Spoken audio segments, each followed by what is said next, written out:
1, 2, 3, ça tourne! Bonjour et bienvenue pour ce deuxième épisode d'un artiste, une histoire, une chanson. Aujourd'hui, je vais vous parler d'un artiste atypique, d'un artiste provocateur. Un artiste qui, derrière l'apparente simplicité de ses chansons, cachait le raffinement le plus exquis. Ouais, d'ailleurs, on l'appelait l'homme à la tête de chou. Je me demande bien pourquoi. Un artiste qui était capable de la plus grande vulgarité comme de la plus grande sensibilité. Oui, enfin, tu veux carrément dire qu'il était complètement schizo. De Lucien Gainsbourg, il était devenu Serge Gainsbourg, puis plus tard Gainsbar. Gainsbar, ouais, ça c'était pas mon personnage préféré. Bon, là c'est le moment où elle vous annonce enfin qu'elle va vous parler de Serge Gainsbourg, donc lui racontez pas que je vous ai vendu la mèche, ok? Chut. Est-ce que ça vous dit quelque chose? Je vous parlerai aujourd'hui de Serge Gainsbourg. C'est aussi l'occasion pour moi de vous parler d'un quartier de Paris et d'une époque qui sont devenus un véritable concept esthétique. Je parle de Saint-Germain-des-Prés et plus globalement de la rive gauche de Paris et de l'époque d'après-guerre. À cette époque, Paris et la rive gauche vivent un véritable bouillonnement culturel. Une explosion créative. Vous pouvez croiser dans ce quartier aussi bien des écrivains tels que Boris Vian, des philosophes comme Jean-Paul Sartre, ou encore des musiciens comme Miles Davis. Boris Vian qui a d'ailleurs composé de nombreuses chansons, qui était féru de jazz et qui était un excellent trompettiste. Cette époque si particulière laissera aussi derrière elle une grande nostalgie, comme en sont témoins, par exemple, la chanson du Guy Béart, Il n'y a plus d'après, ou encore, plus récemment, la chanson d'Alain Souchon, Rive gauche, que je vous conseille vivement. C'est dans ce contexte que se rencontrent et deviennent amis Serge Gainsbourg, le provocateur, et Juliette Gréco, la muse par excellence. Un peu plus tard, dans les années 60, Serge Gainsbourg va passer une soirée chez Juliette Gréco. Comme Juliette Gréco en parle elle-même, apparemment ils ont beaucoup bu, beaucoup dansé cette nuit-là. Personne n'est témoin de ce qui s'est réellement passé. Oui, enfin, ce que tu oublies de dire, c'est qu'on a quand même quelques bonnes raisons d'avoir des doutes, parce que Serge Gainsbourg était aussi connu pour être un tombeur. Parmi les femmes de sa vie, Brigitte Bardot, Jane Birkin ou encore Bambou. Mais quoi qu'il en soit, à l'aube, Serge Gainsbourg rentre chez lui, il vivait juste à côté, et en quelques heures, il compose une chanson. Cette chanson, c'est La Javanaise, qui a été écrite en 1963 et qui raconte en quelque sorte un amour furtif, un amour très certainement fantasmé. Cet amour fantasmé entre Juliette Gréco et Serge Gainsbourg. Beaucoup de gens et beaucoup de Français pensent à tort que la javanaise est une danse. Effectivement, cette chanson a été écrite sur un rythme de valse et très certainement que le style musical de la java contribue à la confusion.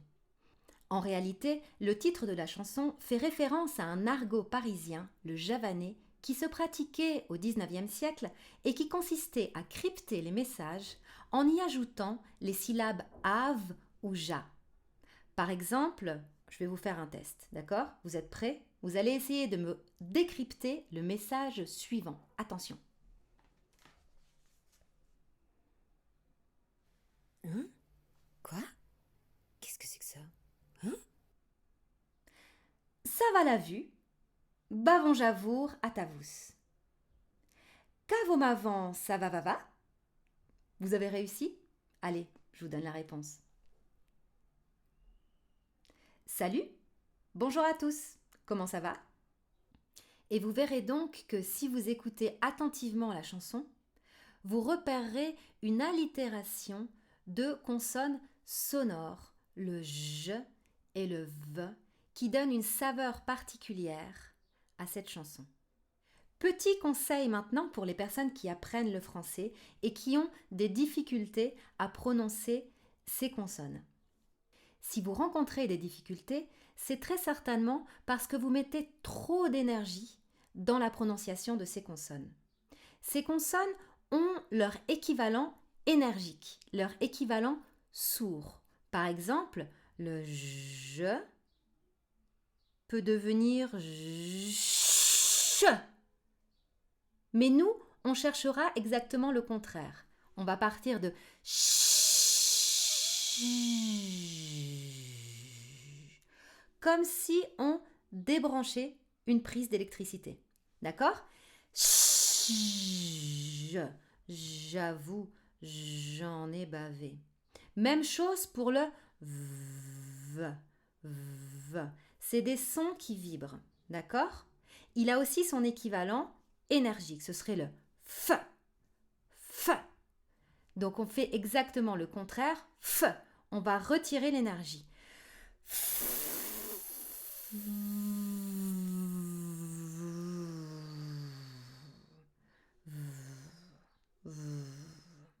D'accord? J'avoue, j'en ai bavé. Et ça, avec toute la chanson. Donc, plus vous la chantez tranquillement et lentement, plus ce sera facile pour vous de produire ces sons. Et maintenant, je vous laisse pour votre moment musical. N'oubliez pas que vous pouvez retrouver ces vidéos et beaucoup d'autres ressources sur mon site www.ceciliachanson.com où vous trouverez une partie blog. À très bientôt! Avant d'avoir eu vent de vous, mon amour. J'avoue, j'en ai bavé pas vous, mon amour.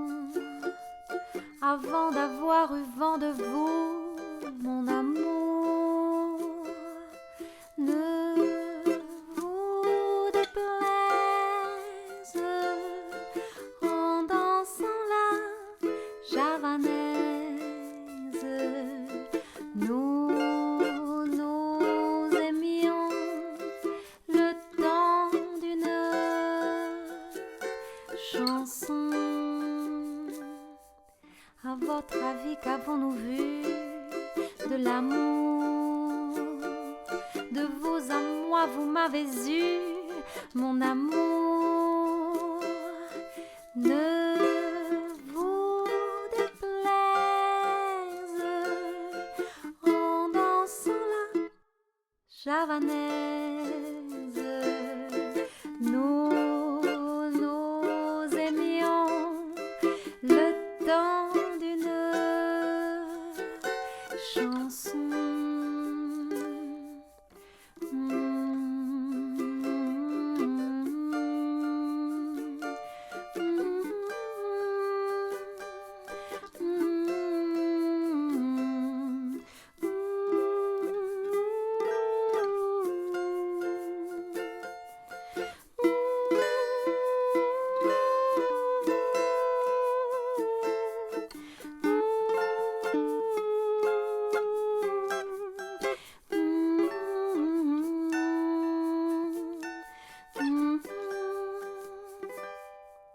Hélas, avril en vain me voue à l'amour.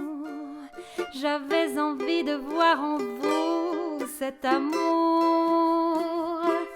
Ne vous déplaise en dansant la javanaise. Nous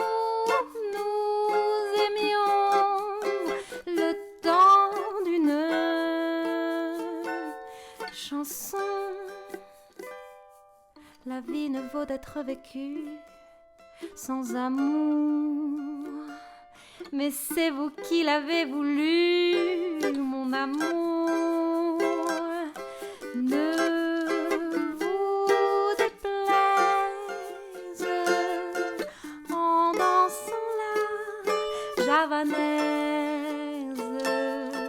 Nous aimions le temps d'une chanson.